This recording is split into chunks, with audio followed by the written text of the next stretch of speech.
So today we're going to go over an introduction to discipline-based art education. The goal today is to identify and describe the four main principles of DBAE. Getting into DBAE, it was introduced by J. Paul Getty Trust in the 1980s, and the handbook was released in 1992. So DBA is a theoretical approach rather than a curriculum-based approach. That means that there's no set standards to enforce this curriculum, and instructors have to create their own curriculum. The goal of DBAE is to encourage the creation, understanding, and the appreciation of art.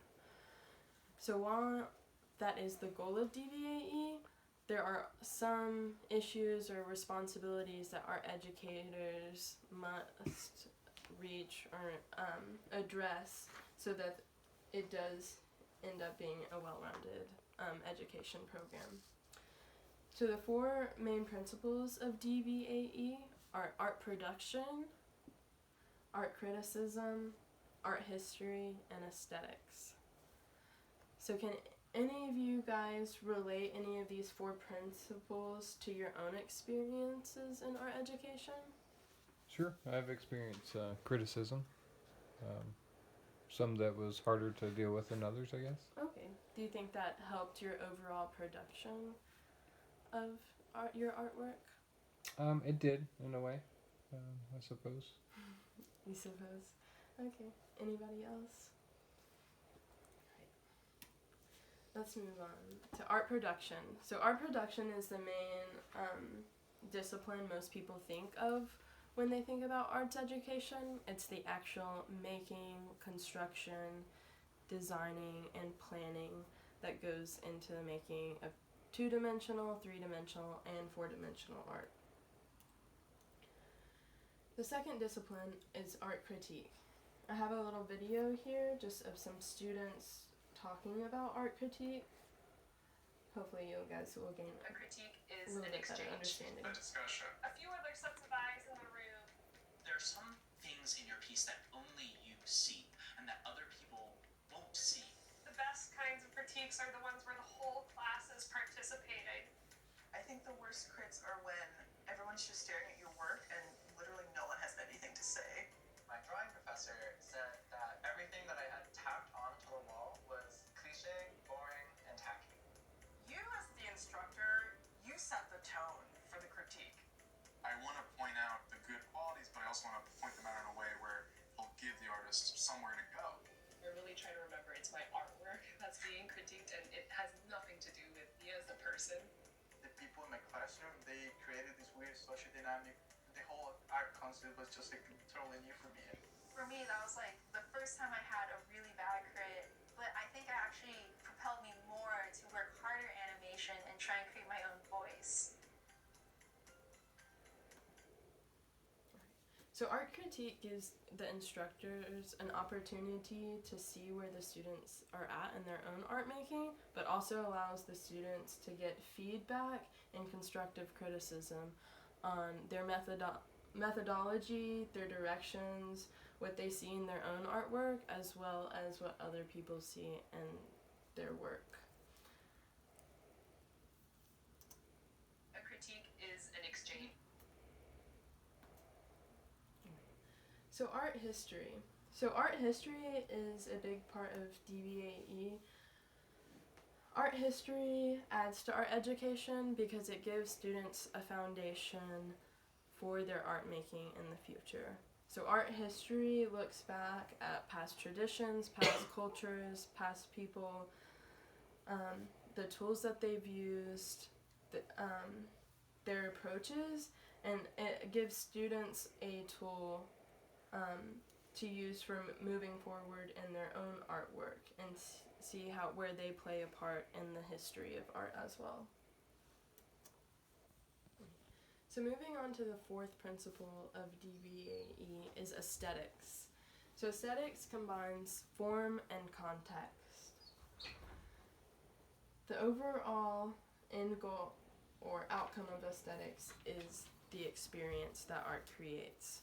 So by addressing the experience, we can adapt our art production and creating form and design along with the context, including art history and the present social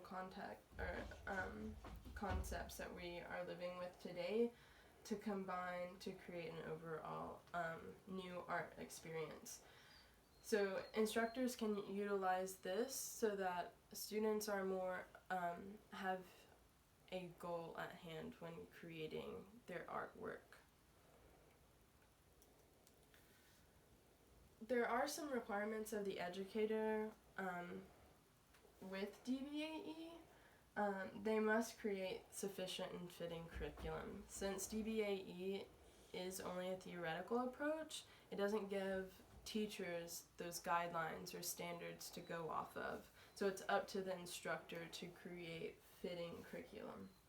There's also cultural and social obligations. So as with art history, it's important for the instructor to address not only artists that in like Western civilization, but also going on a global standpoint of Asian, African, tribal, and going and meeting all of the needs of their students by addressing all of those and creating that inclusive and equitable environment. Also, it's really important for the instructor to create adequate evaluation. And part of the DBAE principle is art critique. So art critique can also be a part of the evaluation process that educators use, but they just have to be careful about how they do it and make sure that it is being constructive. So DBAE overall is commonly used today in school systems, but because it is just a theoretical approach, there's a lot of other disciplines and elements that instructors have to utilize to fill the gaps of DBAE. So are there any questions that you have about DBAE or any of the four main principles? Is there a priority of these disciplines? Not really. Still today, the priority falls on art production, but that's why it's up to the instructor to incorporate art criticism and art history and aesthetics in order to kind of raise the quality and efficiency of art production. Can you offer any pointers on how to provide art criticism? Art criticism, well, depending on whether it's a one-on-one between the instructor or student, or if it's between a student body, it's really important to maintain critiques that are constructive. So making sure your students are giving constructive criticism to other artwork, as well as allow themselves to process constructive art or constructive criticism and not taking it personally. So basing it on their own artwork and using it as a tool to move forward with their art making, design, etc. Are there any other questions? Are any of the four disciplines more important than another one, or are they all equally important when teaching with this method? I would say that they all kind of feed off of each other. So when teaching or in implementing the different disciplines of DBAE, they work together to create a better arts education program. So if you just have one focus on one and the other, you're not getting that well-rounded experience of that really provokes growth for your students. Is this theoretical approach appropriate developmentally for all ages?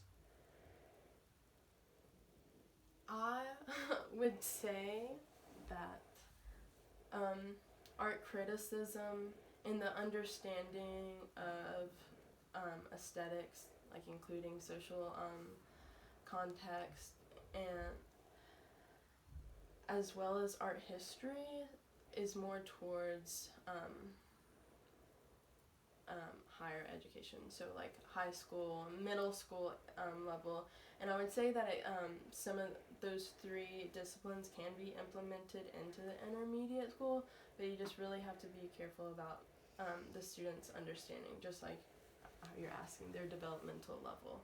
So that's why it's really important for the teacher to have an understanding of where their students are and what their level is, and so that they can implement effective curriculum or the right curriculum for those students. Are there any other questions? Alright. Well, I will hand out these assessments, and if you'll just fill these out,